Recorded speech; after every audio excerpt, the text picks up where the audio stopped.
ಕುಮುದ, ಈ ನೋವಿಟ್ಕೊಂಡು ನೀನ್ ಯಾಕಮ್ಮ ಬರಕ್ ಹೋದೆ?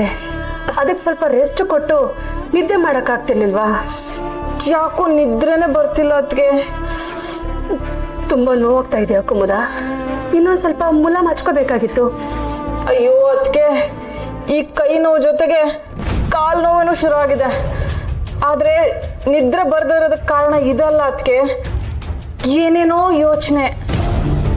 ನಾಳೆ ಅಡ್ಗೆ ಮಾಡೋದು ಯಾರು, ಬೆಳಗ್ಗೆ ಕಸ ಗುಡಿಸಿ ಸಾರ್ಸೋರು ಯಾರು ಅನ್ನೋದೇ ನಿನ್ಗೆ ದೊಡ್ಡ ಚಿಂತೆ ಅಲ್ವಾ? ಅದನ್ನ ನಾನು ಚಂದ್ರಿ ಮಾಡ್ಕೋತೀವಿ ಬಿಡೆ. ಅಯ್ಯ, ಅದಕ್ಕೆಲ್ಲ ನಾನು ಯೋಚನೆ ಮಾಡ್ತೀನಾ? ಮತ್ತಿನ್ನೇನೆ ಕುಮುದ?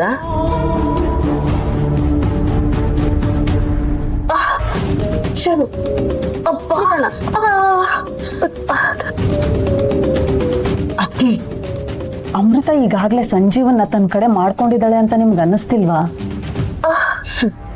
ನನ್ ಮಗ ಹೆಂಡತಿಯಿಂದ ದೂರ ಇದ್ದಾನೆ ಅನ್ನೋದೇ ನನಗೆ ಚಿಂತೆ ಆಗಿತ್ತು. ಅಮೃತ ಸಂಜೀವನ ತನ್ನ ಕಡೆ ಮಾಡ್ಕೊಂಡಿದ್ರೆ ಒಳ್ಳೇದೇ ಬಿಡು ಕುಮುದ. ಅಯ್ಯೋ, ನಾನು ಹೇಳ್ತಿರೋದು ಒಂದು, ನೀವು ಅರ್ಥ ಮಾಡ್ಕೊಳ್ತಿರೋದೇ ಒಂದು. ಅದಕ್ಕೆ ನನಗೆ ಅರ್ಥ ಆಗಿದ್ದು ನಿಮಗಾಗಿಲ್ವಲ್ಲ? ಸರಿ, ನಿನಗೆ ಏನ್ ಅರ್ಥ ಆಗಿದೆಯೋ ಅದನ್ನೇ ಹೇಳು. ಅದಕ್ಕೆ ನೀವು ಮಗು ವಿಚಾರ ಕೇಳಿದಾಗ ಸಂಜೀವ ನಿಮ್ಮ ಹತ್ರ ಏನಂದ? ಇದು ಮಗು ಮಾಡ್ಕೊಳ್ಳೋ ಯೋಚನೆ ಇಲ್ಲ ಅಂತ ಹೇಳ್ದವನು ಹಾಸಿಗೆ ಬೇರೆ ಬೇರೆ ಯಾಕಿದೆ ಅಂತ ಕೇಳಿದಾಗ ಏನ್ ಉತ್ತರ ಕೊಟ್ಟ?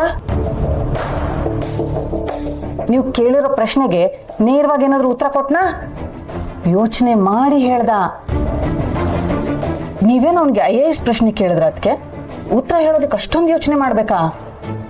ನಾಲ್ಗೆ ತಡವರಿಸ್ತಾ ಇದೆ ಅಂತ ಅಂದ್ರೆ ಸುಳ್ಳು ಹೇಳ್ತಾ ಇದ್ದಾನೆ ಅಂತಾನೆ ಅನ್ಕೋಬೇಕಾಗಿಲ್ಲ.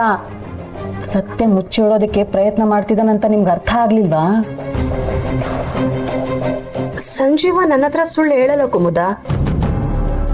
ಅದಕ್ಕೆ ನೀವು ಸಂಜೀವನ್ನ ಮದ್ವೆ ಆಗೋದ್ಕಿಂತ ಮುಂಚಿನ ಮಗ ತರ ಅನ್ಕೊಂಡಿದ್ದೀರಾ.